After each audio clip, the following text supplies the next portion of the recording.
Good morning guys! Bigla tayo na pa-vlog nang wala sa plano. Bakit naman? Bakit naman? Kasi meron tayong special na kasama. Papunta po tayong Tokuahan. Galing tayo ng Molino. Sinusundan natin ang isang legend. Philippine looper. Nakapag-loop na po siya sa napaka-iba-ibang isla ng buong Luzon, Visayas, Mindanao.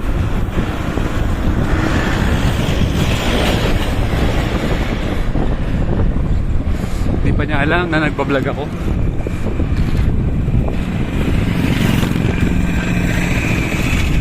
Bro, nag-vlog na ako.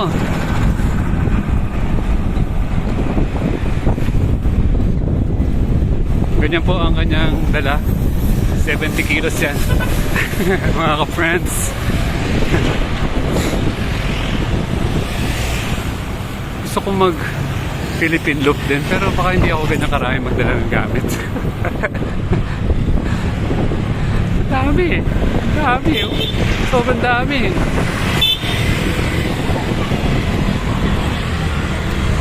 So, nandito kami sa inyo.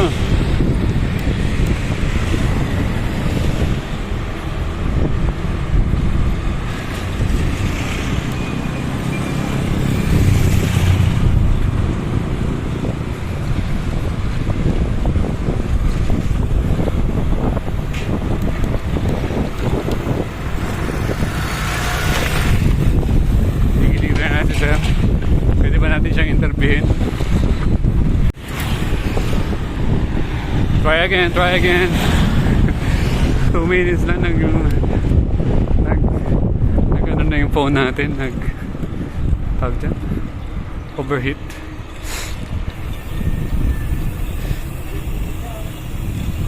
Na-miss mo to? Dito bro, merong ano.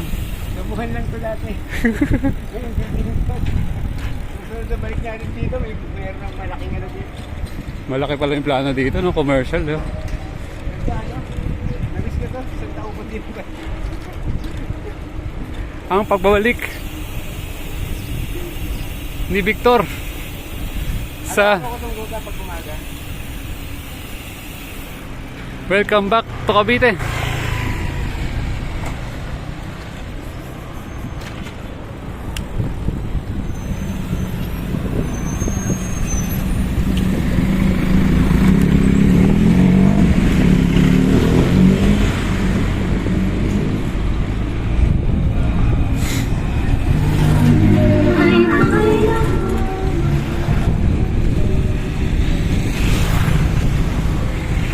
Ano ibig sabihin pag may ganong kanta, bro?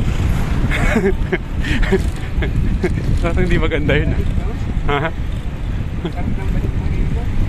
Hindi ako bumili ng Hey! Ang pagbabalik sa Tokuahan ni Bro Victor.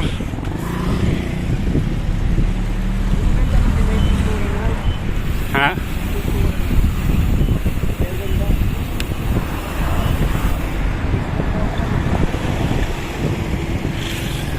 Perfect, oh. Sinasabayan tayo ng ulap. Okay, dito na po tayo sa entrance ng Tokuahan, the famous Tokuahan of Imus, Cavite. Na dito po may ginagawang tokwa pero hindi ka makabili ng tokwa dito. Yung Tokuahan nandun sa kabilang gilid. Doon ako bumibili. Pero itong Tokuahan, ito yung ginawa na siyang highway. Marami nagpupunta dito pero wala silang makikitang tokwa. Ay, ako na kaya magsimula dito, bro. Magbebenta na ako ng tokwa dito. Ito lang yung Tokuahan na walang bentang tokwa. Hindi, dito sa highway wala. ayun yan, no? pagkalagod na ako mag-booking. Tokuahan business. Pwede eh. Hey! Hoy daw. Tira naman.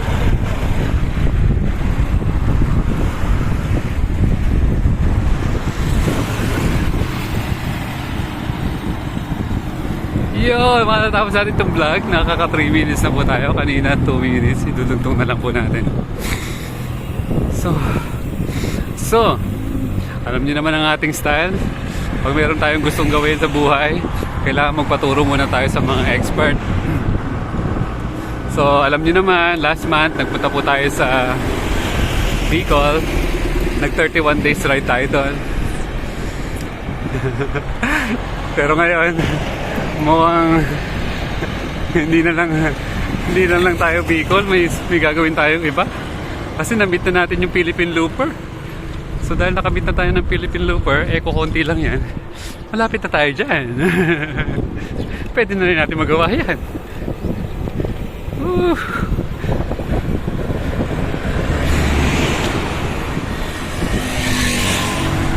So ito po ang pagbabalik ni Bro Philippine Looper sa Tokwahan.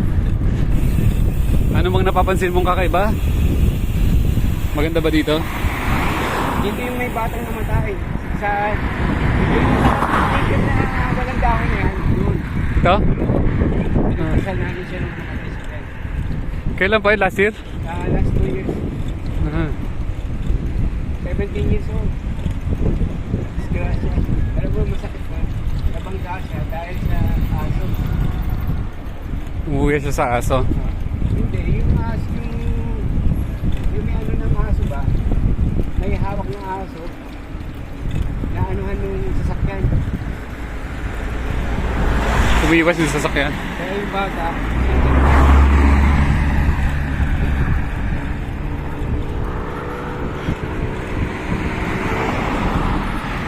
maraming disgrasya before dito. Sobra. Buti naman yun, oh. Ay, kompleto na to. Ilan? May pintura pa. Kaya parang ano na to, parang motel na. Pinaganda na nila. Pinaganda na. Yun, ano. Uy, nakasurvive na yung ating cell. Hindi na tayo na overheat.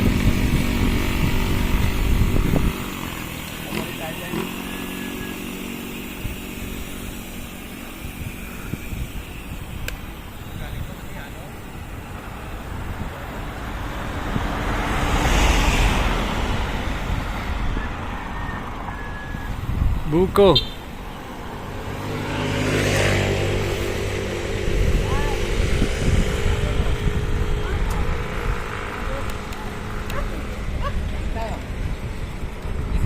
Ito yung hideout ko.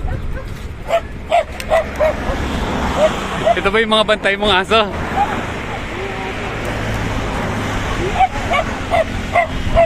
Woo! Hey dogs! Hey dogs! Andito na si Philippine Looper, si Victor Salas.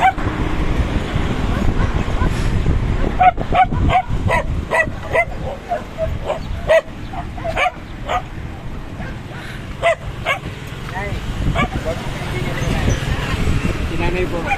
Magandang araw. Uy, dito pala maraming dikitan ng sticker eh.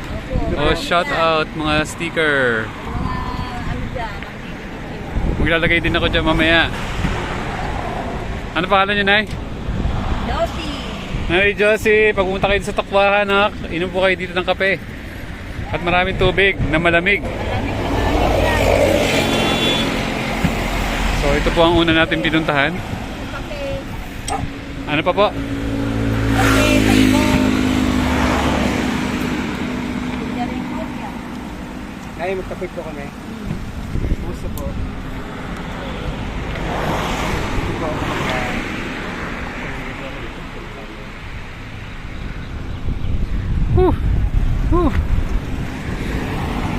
Yung may hideout. Ito na, ito pala ang hideout mo.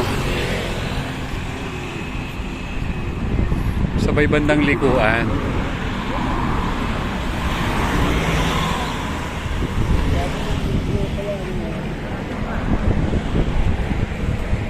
Busy mo.